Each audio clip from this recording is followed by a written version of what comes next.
Welcome, everybody. I am Ruben, and you are listening to After the Master, a weekly podcast in which I talk to people who have recently earned a master's degree from a globally leading program and are now on the path to achieving their professional goals. The graduate school community is being enriched by international students and professionals more than ever. However, they often misunderstand or are unaware of career prospects after the master's program. In this show, my guests delve into their experiences and highlight their mistakes, learnings, and realizations, which I am sure will help you move closer to your career goals. If you would like to listen to this episode, please see the description for a link to your favorite app.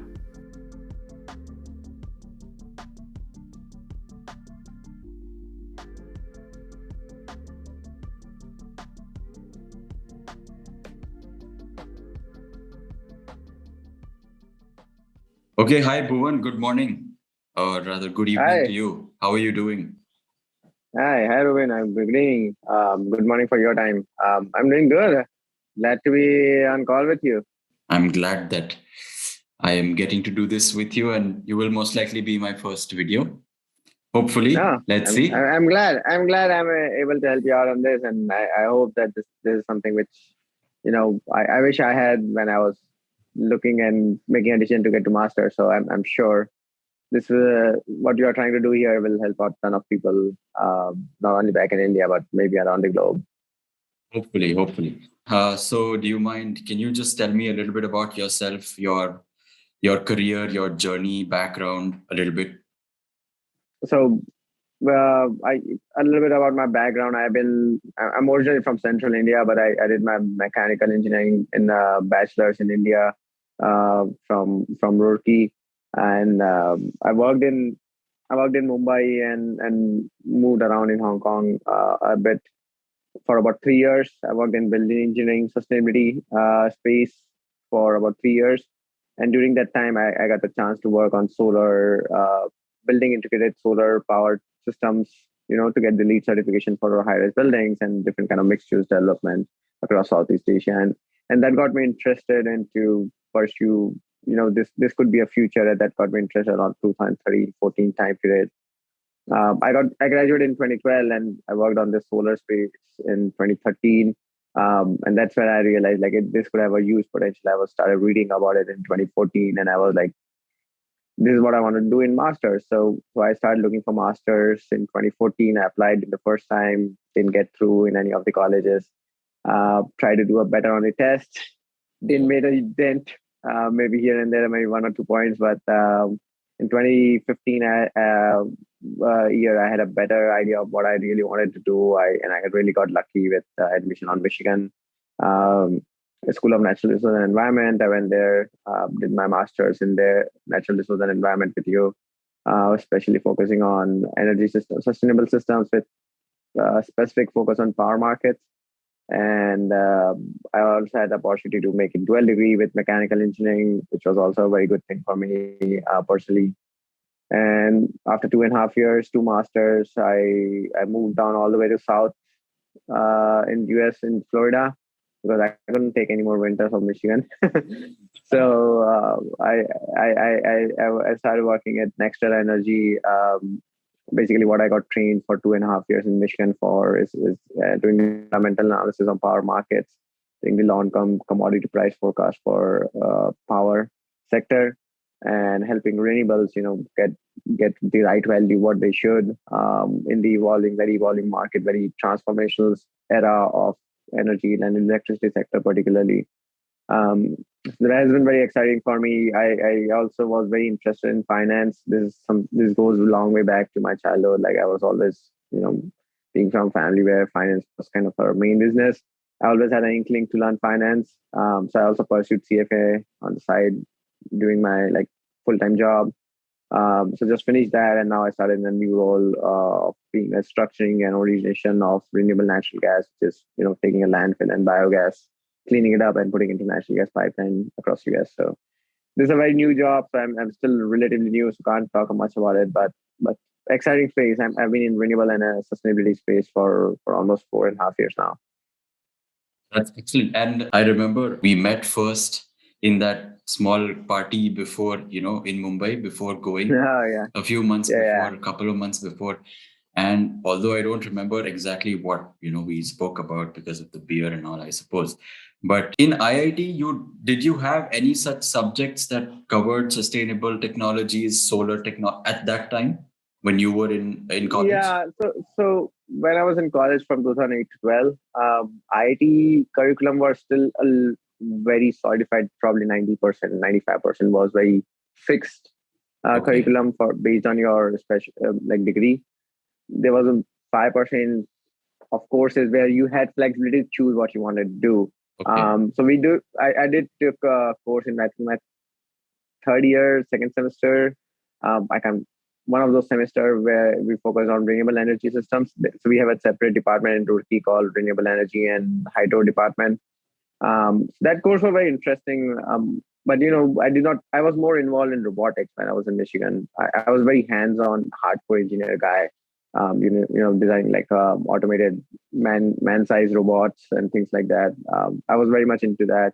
Renewable energy was something which I got interested in. My friends were doing some project. Actually, my next door roommate in Roorkee was head of the project who implemented all the rooftop solar across all the campus, all the buildings across the campus in Roorkee. That was our like 450 crore project that they got approved from MNRE. So it was amazing project. I did get some, you know, peek into their what they were doing, and it was very interesting at that time. But never thought I would go into renewable space till the time I graduated from Roorkee, even 1 year after that. Most of your motivation came from the work that you were doing in India and in Southeast Asia, mainly. Yeah, so I got really lucky. I felt very lucky, and being with the right skill set at the right time. When I Right. got the job, I was able to secure a job with a company called Arab. Over Arab, it's a Danish company, Yes, very well yes, yes. renowned company in the construction and sustainability space. Yeah, and I started in their Mumbai office, which was relatively new. So I had an opportunity to go to Hong Kong, which was their Asia's headquarters. And there I worked with their sustainability team. So they were doing mainly lead certifications and a lot of sustainable engineering projects, mechanical energy engineering projects. One of them was like, district level cooling system for the 52 buildings in Hong Kong. So centralized cooling system, how to be more energy efficient. Doing a lot of, wind flow modeling to help architects design systems better so that they can have, natural ventilation across building, cool spaces. And then I got an opportunity to work on some solar rooftop and then building integrated solar technologies so that we get some points in the lead certification. It's a very point based system. So that experience helped me a lot when I was building up my skill set, knowledge about like sustainability. And obviously Hong Kong was on the Asia side. I think Hong Kong and Singapore were the two cities which were at the forefront of sustainability, renewable energy. They're like California of Asia. They Right, were like ahead right. of everybody else, and I think Definitely. that was something which kind of propelled me to start looking in that space. I think I spoke to a ton of people when I was in Hong Kong, especially in the company where and everybody was very excited about this space, and I had an inkling that this is something where country like India or smaller countries who don't have natural resources can get a lot of help. So that was my original motivation. Obviously, Mhm. did not fit the worldview at that time, but got some direction where graduating from Roorkee, I was very much into robotics, but apparently India at that time in 2012 was not the place for R&D. At least not it was not a main scale thing. If you want to be in a core engineer, you go to like you know FMCG sector or more mainly on factory lines, operating factories, big factories, and those are good jobs, but it's not what exactly I originally intended. I love designing things.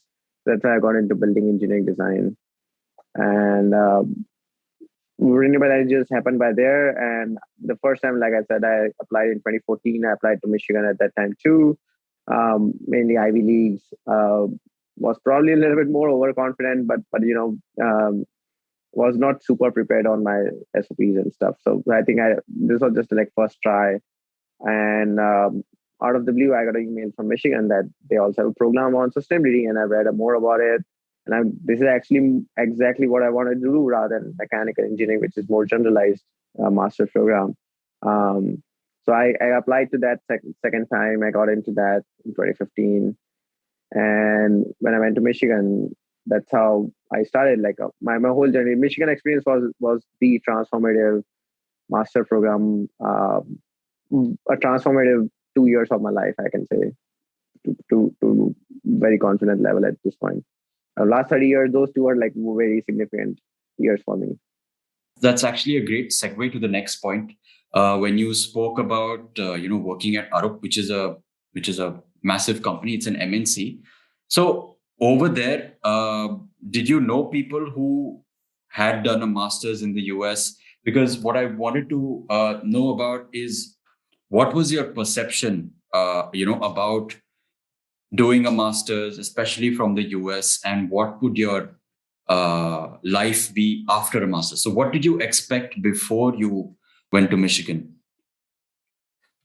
Yeah, probably if I started when I was in Hong Kong, I was lucky enough to spend like 8 9 months in Hong Kong office. And as you know, Hong Kong was very cosmopolitan city, so I Yeah. had opportunity to be sitting next to people who are from US or UK and Australia and all over the world. There were folks who were from Hong Kong but have done their undergrad or graduate studies in abroad. So had a kind of interaction with those people, but never thought of like I would be going for masters. I think the masters things only came after I came back from Hong Kong to Mumbai. I started working in Mumbai after 9 months spending in Hong Kong. Had a couple of good projects opportunities there, but then I very quickly realized that India was at that time was not to the par where rest of the Asia was progressing towards sustainability in buildings and things like that. So um, and I thought I was in a space where there was a lag between the rest of the Asia and India in that space. So I wanted to utilize that time to advance my skill set or do something better than what I was doing there. It was a standard building engineering consulting rather than sustainable focus consulting. And that was my motivation to look out for the alternatives. One of the alternatives was masters, and uh, I don't think so. I can point to anything in particular why I chose US Masters. Most of the alumni from my IITs went to US, Okay. like seniors, some of my colleagues, and that became a motivation. Like I had a couple of friends from undergrad who were also pursuing this, and I'm like, yeah, I kind of tag along with them or had a discussion that could be a good option. And a lot of folks we have seen who are like 2 or 3 years senior are doing pretty well in US, and just kind of made a decision after that. Like, okay, I'll apply for masters, and US and Europe, not even Europe, like UK probably becomes like your two option, and basically you get more advice about US from alumni or your contacts. So that's how we decided. Personally decided on US applications. And you also mentioned that the program at Michigan from that email seemed very appropriate to what you wanted to do. So I think that must have played a major part in why Michigan, especially. Absolutely, absolutely. I can be honest. Like I Yeah. applied to 4 or 5 university. I did not get Yeah. any other admission than the SNRE. So Okay. got really one chance, the only chance, and I just had to. The decision was very simple for me: just go or not go. So that was very. I was really lucky on that part. Excellent. So, when you went to Michigan, was there anything that you had in mind from the beginning that, okay, this is what I want to do in the future? So, to get there, maybe an internship or a job, these are one or two things that I will focus on throughout the master's to maximize my potential or marketability or something like that. Are there any one or two such things that you were doing? Yeah, maybe a good thing to just step back one more before like entering the Michigan's time space. Before going to Michigan, I had a good fortune to live with friends when I was living in Mumbai. My undergrad friends, and they were like a little bit more analytical and more focused on how to make a decisions in a structured way. They were in consulting and oil and gas. So when I was making a decision for Michigan, um, I had a good fortune that I worked in industry, like sustainable space, renewable space, for 3 years. So I had kind of, plan ABC, like what would the world will look like, and if I make a decision to go to Michigan, what would I have to do in terms of financial break even? Like I had to pay for my own education through education loans and stuff like that. So obviously, there's a big decision that you make for 1.5 to 2 years of masters, which is a really hefty uh, fee for those kind of schools. So making that decision was obviously a very important point. And once you make that decision, you kind of get a goal that okay, I have to achieve this level of job and pay grade to make sure that I break even and I make my decision worthwhile to go to US. So that was like my starting point. That was my kind of anchor point when I started in Michigan. Okay, I have to aim for those kind of jobs where I can get paid some amount.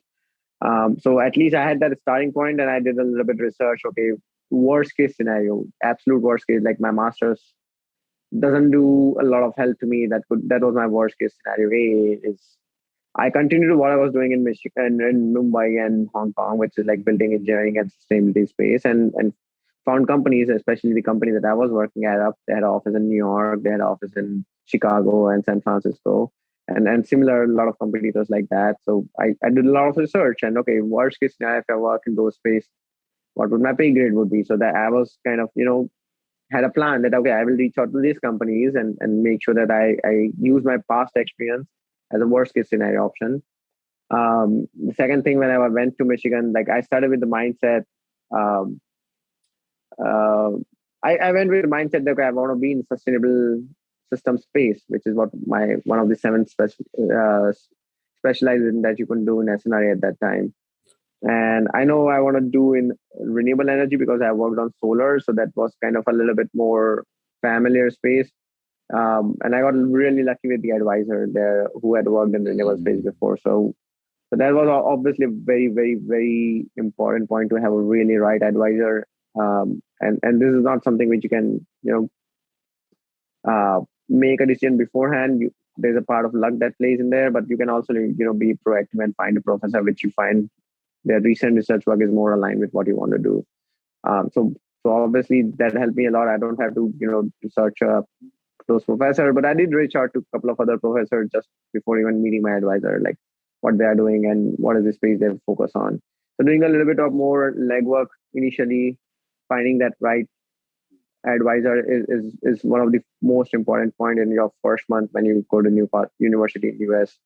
Um, Having that advisor helped me a lot because I'm being very clear with advisor. When there are like multiple options what you can do to get your master's. Either in SNR it was like you do your research thesis project, you research for 2 years, or you do master's project, which was an option for uh, SNRE, or you could do just coursework, not do any project kind of specific work.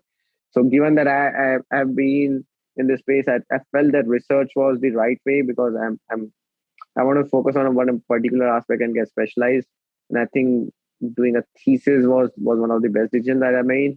So that I can personally focus all my energy on one aspect of it and become a specialized. That's the learning that I had when I was working in 3 years in India and Hong Kong. That people who are being very valued in the company and across commercial and commercial spaces, those who are specialized people, and they Got it. are kind of becoming they were treated like they are the person to go for any specific subject matter expertise. Right. So I wanted to I really took that to heart and wanted to focus on one aspect. And I think thesis is the only space where if you want to be an individual who want to focus their own career rather than having a group activities, I think thesis is the best option. I also felt that was the best option for me because masters is for those people who have never worked before, have really small past experience. They need some to show some of their some of their skill set that they can work in group settings and things like Right. that. So for them, masters felt like a better option. I have been worked in industries and in the industry for 3 years. I worked in big teams, so I did not felt there was a need for me. And I personally do not want to do practical, coursework options. I think master's or thesis is one of the options that people should look for because that gives you then, one big topic that you worked on for pretty decent time over last 1.5 years when you look for internship interviews or when you talk about your full-time interviews for full-time jobs. um, those are the topics that you spend half of your interview on talking about it, what you actually did, what you learned on that, Yeah. and a lot of your answers, a lot of your general interview questions come from that. So I think that's really important to get those kind of practical experience in master's program. I think that is one of the key. So a couple of points that stood out from what you said earlier were that you did a lot of legwork, and actually, one thing maybe I think I also have this mentality of preparing for the worst before I make some sort of a decision. I think about, okay, this is the worst possible thing that can happen. So, I mean, you prepare for the worst and hope for the best is something. Yeah. Maybe I think I don't remember why I have this philosophy, but I think it could be from you. A lot of things. One gisai karna is also one thing that I really learned from you. And the other thing second thing that you mentioned was an opportunity that you probably took advantage of was Professor Jeremiah. Mm. You're right. So. Yeah. Uh, and I'm sure both of these kind of set your path, at least your attitude, your mental state of mind. But was there anything that you think you did better than others around you, or something that you were not observing others do, but you had it in you that this is what I am doing, I will do this no matter what, something of that Yeah, sort? I think having that plan for first 2 months in Okay. masters, like lot of people went there with oh, we are going for masters and then we'll figure it out, and Right. figuring out, and also blending into new culture, new space with new people and folks who have already worked before. But going back to school is also a big change. So I think a lot of people lose that one or first 2 months of masters, which I personally felt was very critical for me. I stayed very very focused from the starting. I don't. I honestly I went in there with a very broad funnel, like at the top of the funnel, like okay, I Mhm. want to be in sustainable energy, sustainable space. From I had an Yes. engineering background. That was the big, you know, headline of my funnel. But then eventually, I wanted to, focus on one aspect of it. The more you learn, the more you realize it's a really broad topic. You have to be specialized to find a good job and make yourself sellable by the time Yeah. when you start looking for by the end of master. So uh, I started talking to a lot of people like alumni. That's one advice I Okay. got. Um, get out of your zone and start reaching out to recent alumni last 2 or 3 years. And I don't think a lot of people do that. I probably made like more than 10 calls in like first. I messaged like probably 20 people in my first week. I set up Wow. calls for like 10 people in first month, and everybody give you different advice, and you learn from their mistakes, what they wish they would have done, Yeah, what yeah, yeah. they wish they would have achieved, gone after when they were in their first semester. Give a lot of good advice to those who have got scholarships and things like that, what to do, what to look after, what to focus on, what not to focus on. So obviously alumni are definitely recent alumni, especially when they have a fresh memory of what worked for them, what not. So you kind of take a 2x 3x kind of benefit of people who have already gone through that process. You don't make those mistakes again, and you kind of avoid that pitfalls. So that definitely helped me. That also helped me figure out like what alumni were doing, what kind of jobs they are into, and do you want to do I personally want to do that job. I figured like there are a couple of jobs in the energy and power sector space which I really liked, uh, focus on renewable energy. And I really spoke to more people in that sector once I spoke to one alumni, and he connected me to a few others. And that's how I evolved. Okay, this is the space. I got, one or two level deeper into funnel. Okay, I want to focus on renewable energy in sustainable space. And you move one step ahead. So I think that first 2 months having a little bit of plan and proactiveness definitely goes a long way for your 2 years or 2.5 years of your master's program. See, this is a very good point, and this is something that I advise to my clients now. That when you're looking for universities, try and reach out to current students or alumni before making a decision of where to apply, what to join, etc. in your sector, in say the energy sustainability sector, which is what you wanted to get into, which is what you first joined after your master's. What is it that a couple of questions there. So, what is it that you think people in the industry, especially recruiters, look for in fresh graduates? And was there a certain pay grade that you expected, and did the pay grade that you received match your expectations? Yeah, so two things. So I'll probably answer the second question. So pay grade was you don't have a lot of good visibility on the pay grade, right? It depends on companies and the sectors that you focus on. There's a really broad range, and it depends on what level you're entering into. So I had kind of a benchmark that I mentioned, like I created my own scenario A, B, C. So kind of had a benchmark, like scenario B mid-level benchmark that I wanted. So I had some number in my mind that I wanted, but obviously it depends on companies and sectors where you go, and cities also. Cities, US is very diverse. States have different tax rates, so it's a very generic aspect that I don't think a lot of people should focus on. It should be an important parameter, but not the primary factor that they should focus on. Got it. So going back to your first question, where is so the good fortune is like I have been on the recruiting side, the other side of the table for like last 2-3 years, where we are trying to recruit people in our team. So definitely can speak to a little bit more generously on that side than just being as a student. Right. So there are two things that I'll parse it out into. One is folks who are experienced, like me, when I was like almost 3.5 years, more than 3 years of experience before getting into masters. So recruiter have different kind of expectations when you look at those kind of students. Okay. They look for, so when you have experience before, they kind of expect 2 or 3 things by default, or at least have kind of pre mindset that, okay, this person has worked, so they know how corporations or how commercial sector work. So have some sort of understanding of professional setting, not fresh out of college people. Second is they expect them to have some sort of group working or teamwork experience, or have some stories around it.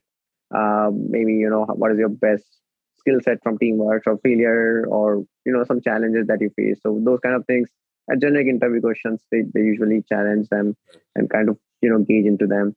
And the third thing is they have depending on what kind of work. I can speak to my line of work.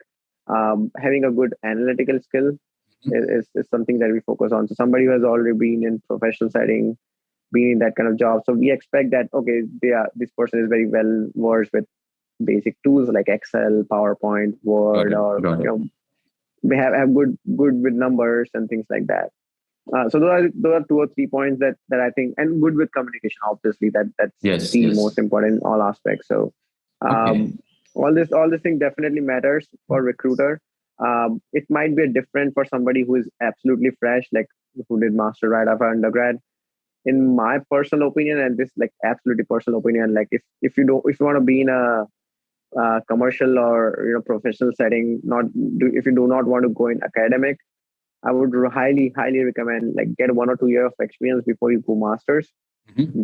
That really makes a big difference in what you can achieve in masters, because you have some understanding of what happens in professional setting, and then you can actually focus on what you really wanted to do or not want to do.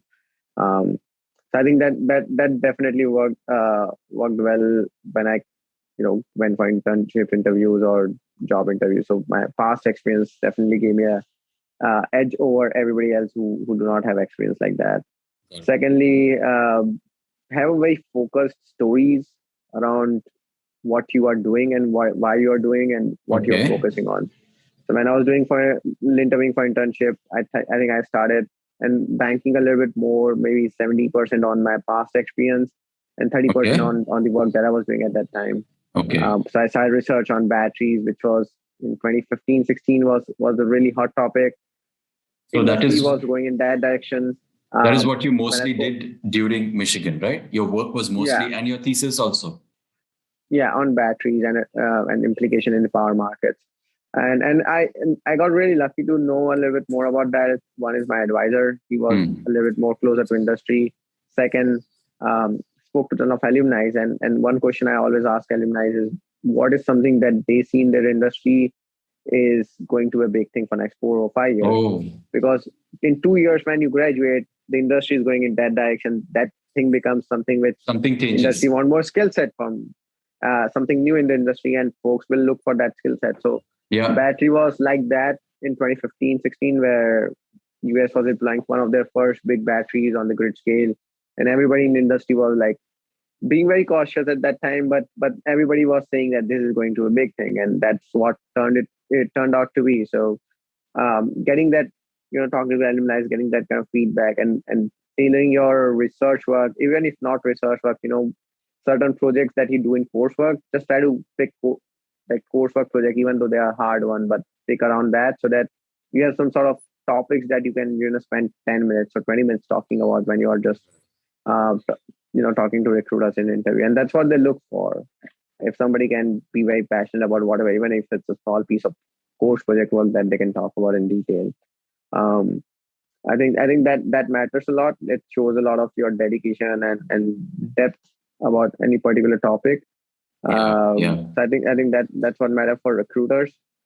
um, and I think one last thing that matters for recruiter is a bit, connection to the job they are recruiting for. Eventually recruiter have some particular line items that they want to check out on, right? Like check box that they want to fill. Yeah, yeah, yeah.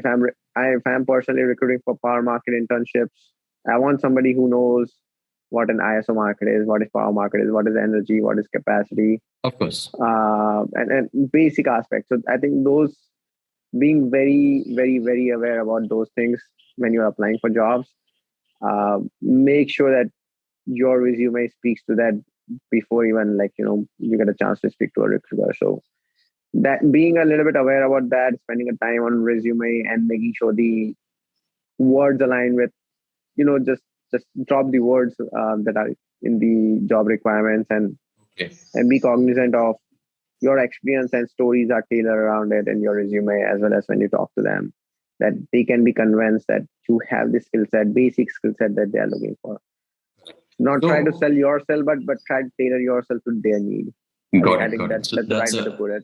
that's a really important thing, tailoring oneself, and that is also, I mean, that is quite kind of ubiquitous.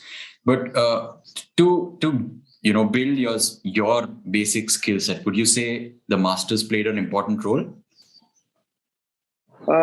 Absolutely, yeah. I mean, your past matters a lot. Yeah. Um, for me, when in my space, being an engineer, being more analytical, good with numbers, definitely gave me an edge. Yes. Not necessarily required for all the other fields. There are fields which are absolutely, they are like killers in their field because they had a different kind of background: literature, science and art, and history and biology, and those kind of backgrounds. So Yeah. it depends on what you're pursuing. So your past experience does help, uh, but masters was can be, and it's on, it's, I think, in your hand. It can be a very transformative experience or transformative step in your career if you take full advantage of it. And I think I when I look back, I think I tried. I'm very happy with what I was able to achieve with masters. I think I went above and beyond 4 times of what I originally planned for or expected. So obviously, that masters plays a big role in your career. It plays a big role in. I know folks around me who have done PhDs. They came Mm-hmm. from masters, end up doing PhD, and end up being in really, like, reputed space in research and development, Mm-hmm. that development technologies which is changing the world. So masters can be a big stepping stone in your career. It's just a leap of faith that they have to take. And once they take the leap, that leap, they had to continue to pursue things, and not just be on a backseat. That just take their master's program in their own hands. That's the beauty of US education system. You can take your career wherever you want. You can choose your specialization. You can tailor your career the way you want. The flexibility that systems provide here is unmatchable across the world. So I think that's the biggest selling point for masters here, is like, once you take the leap of faith, put an effort, and you can definitely make a really fruitful career out of that. I think what you said applies to a lot of fields, not just your field, but generally the industries in the US, what they value in candidates. From what you're saying, it definitely points towards a little bit of experience in a professional setting. Full time of experience would can go a long way after you finish the masters, or when you're looking for opportunities. Yeah, I should also correct myself a little bit there. Like I don't think so. It's a disadvantage. You're right. There might be some advantage to folks who have come with experience on the employability. Yes, I yes, won't yes, say yes. this a disadvantage. There's absolutely no disadvantage to those who have not. Yeah, But yeah, they yeah. that gives an edge to folks who have that. Like if there are two candidates who are exactly same, somebody who has experience gives them extra edge. So I was focusing on that point. Right, right. But I should also say that I was in a board when I did my undergrad. I know I was very good at engineering. I wanted to do design things, Yeah, but I was not sure what I want to do in masters, if I want to do masters or what got do I it, want to do got in it. career. Not everybody. I was not lucky enough to know what I wanted to do when I did my undergrad. I did not come out of undergrad bachelor's degree with a clear mindset what I want to do with my life. And I know many people with me and they come out with the same mindset. They don't know really what they want to do. So True, true. um, having doing some kind of work experience, the worst thing is you would know that what you are doing is not something you want to do continue for the rest of your Mm, life. So I think that could be a right way to say it is just if you don't know what you want to do, just do something so that at least worst case is you don't want to you do don't that. want to do that. And that True. will push you to do something else to change your career path and things like that. And that's what happened with me when I was pursuing masters, that I was doing standard engineering design in India, which is not a unique skill set or Yeah, not yeah, something yeah. change, keeping up with the sector or the new era of the world. And that forced me to think about, like, okay, I want to get out of India and do something which is the rest of the world, the news article that I read is going towards. So that's kind of thing that forced you. So I think that would be right way to put it. Like if somebody is not sure, it may help them out to do some work for a year or two rather than directly going on for masters. So the masters is a good way to build yourself, right? Both, of course, skills, technical skills, soft skills, interpersonal skills, Oh communication, yeah. which you said is extremely important. But is there something that you you realized early on, or at any point during the masters or after your masters, and on those self development side, that has helped you, or that seems to be helping you now, even though it's been a few years? Maybe I will parse it out in two. Like one is like early stage of my masters, right? Like and like Okay. many people relate to that. Like I come from a middle class family, and finances becomes a really big decision to come for masters to US, and a lot of families, a lot of folks have that kind of background where it becomes a really big thing that's always in your back of mind there. Yeah. I have had friends and folks around me in like project partners and things like that in Michigan where they were like overly focused. Even I was for my probably first semester, 1.5 semester, where overly focused. I did not had decent scholarship or anything. Right. And very soon when I spoke to folks around Michigan, I had a good fortune to meet friends who were like 1 or 2 year senior than me, and they kind of brought me to reality that is going to be there one way or the other. You already took that leap, and you're already bounded for liable for the fees for about 2 semester, 3 years, semester, 4 semester, whatever that is. Um, so why don't you just leave that at that point and focus, like, what is things that you can change? You can't change that aspect. You already Yeah, made a yeah, decision yeah, on yeah. that. So I think that was a very good advice that I got very early on, and I think that is something which I wish I would have realized even before coming to Michigan, or once I come to Michigan, maybe in first 2 weeks.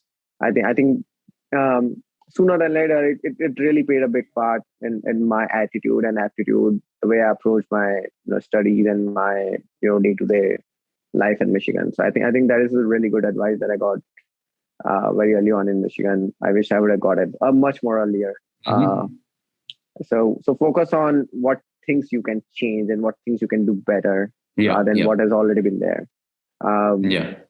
second thing that has happened a lot on the personal development side uh, is keeping up with the what are things that is going around you. So Yeah. for example, is when I was in Michigan, I was working on batteries. So even going before interview, just read like 10 articles. I used to just make some list of articles that I want to read. If I'm going in an interview for, say, a power company, I just read about, two or three articles about that company in the recent news, or read few things about this technology there, or the sector that I would be working on. And just on a regular basis, subscribe to some news channel, or, Google News articles and things like that focus on your particular sector, so that you can keep up with what's happening in this industries, and that helps you, stay abreast with what you can talk about or what you can focus on in the interviews, because recruiters are very close to what they do day to day. That's their business, and when you start to talk their language, that's where it makes a difference, rather than talking in a language that you understand, which is you are a student, whereas they are professionals. So you have to bridge that gap for Yeah. them, rather than Yeah. they come to your level. So I think that helps you a lot, and that helps me even a lot today too. Even after like 4 years in the industries, I I I make sure that I read a lot of news articles or anything that I get my hands on to keep up with the industries, the sector that I work in, what's happening in the industries in general. Like maybe 10 out of 8 articles out of 10 are pretty general, but obviously I get 2 articles, which definitely gives me a really good binocular view into what's going to happen in next 1 year, 2 year, 4 years. So I can focus on those things, and what I do in everyday work. I think some of the other questions that I was going to ask, as to especially something that some advice that you had before you went, and you mentioned that things that are not under your control, worrying about those things are just irrelevant. I would say there are many things that you can change, you can work on. That is an excellent thing. Is there any singular advice that you would give to budding professionals? That I used to give you always: be shameless as you can. Be shameless. Very true. Be shameless. Yeah. Be Be shameless. If shameless. you want, you are there to do something for yourself.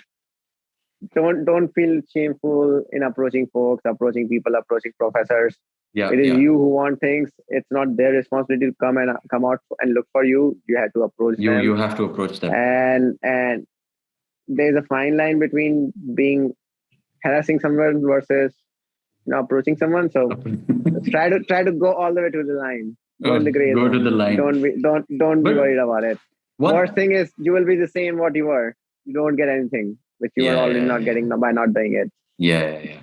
I've definitely, I mean, by staying with you, I see you doing these things.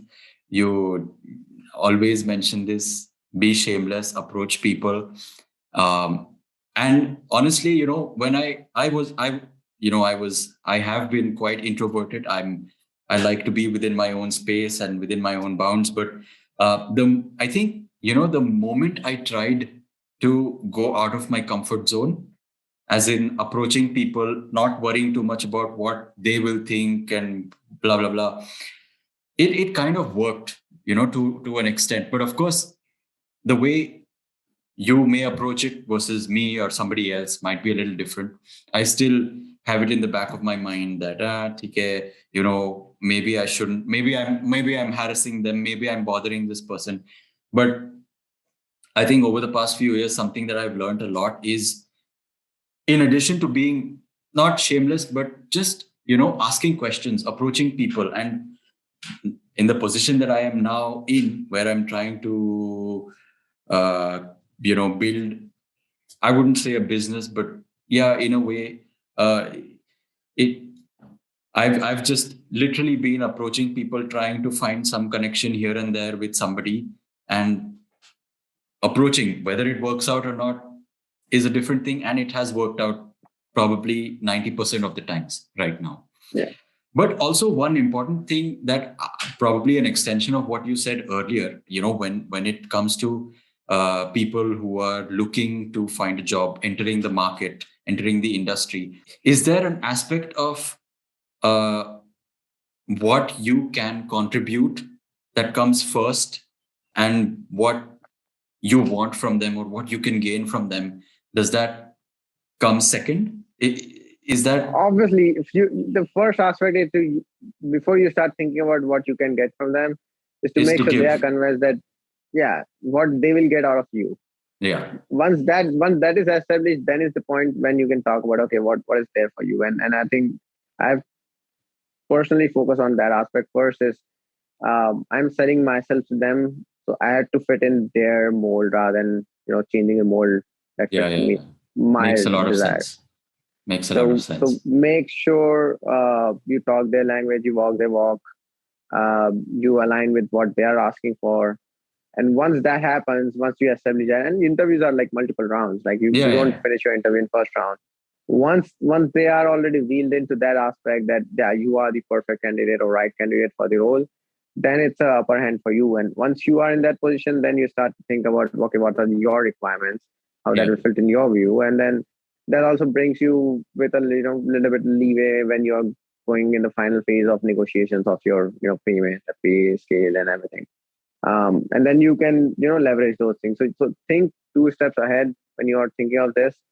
A lot of people don't think about that in interview. I personally did not. It took me a long while to understand that, that you had to play cards and talk in a manner that will help you out, not for the interview that you are giving today, but like the second or third round of interview that you will have like 3 days after. Yeah, yeah, yeah. I think what you said is a piece of advice also that I think I would give. I do give to a lot of my clients. Most of them are, like in their early 20s or below the age of 25. And this is something I did not also, I would not consider. People, you are always told, follow your dreams, take what you want, but nobody really talks about giving before asking for something. And yeah, I think that is a great way to come to the final point. What is your definition of success? Well, when I know, I'll give you a call with the answer to that question. It's obviously all it's the same thing as your age always grows. It's times always Yeah, pass. It's yeah, the definition of success changes with time, and that's my belief. Uh, your success checkpoints or flags are different in different time point of life. probably. Um, a success definition for somebody in early 20s is different than somebody in their early 30s or 40, late 30s. So I think that's always a moving target. How you define success. I think more for me when I think about success is always looking back and kind of getting direction for the looking forward. Hmm. Is when I look back in last 2 or 3 years, what I planned for, did I do all my effort to achieve that, irrespective of if I achieved that or not. At least I had put my all effort. Most of the time you do find some fruits of whatever effort you put in, if not exactly what you want, you get something closer to what you wanted, or even better. That's what I always Yeah, worked for me. So I think that's the definition of success for me. Just that I personally put the effort or not. When I look back, am I convinced with myself? And whatever fruit I got is something that I'm happy with. And I think that's looking back and going forward. I remember one of this quote from a really famous guy, is always have something to look forward to. This is something I that took it to my heart, is going in a blind tunnel is always is full of anxiety for me, yeah, and yeah, having yeah, some sort of direction, some sort of goal, even if it's arbitrary, even if it's up in the air, have something that you can point yourself to, and focus your energy on one thing rather than being very generalized. I think that is something that I take very close to my heart, and in general have helped me out, is have something to look forward to, even if that target can be changing every 6 months, but have something to look forward to rather than just going in blind in the dark and then thinking about like, oh, you'll figure it out in a year or 2 year, and that target keeps moving. So make sure you chase that target and anchor to that, and then change your aptitude and attitude and your current life according to as your that anchor changes. Excellent, excellent. And that's a great way to kind of conclude this session. All right, so Bhuvan certainly gave some great insights, especially now that he is a part of the recruiting process at NextEra Energy. He is an amazing guy and has always been super helpful. So if you seek some guidance with entering the renewable energy or sustainability space, please feel free to reach out to him on LinkedIn. I've added a link to his profile in the description. If you found our conversation helpful or interesting, please share this episode within your network. Quite a few of my guests are working in various roles within the sustainability domain. So if you are interested in that, make sure to subscribe to stay tuned for future episodes.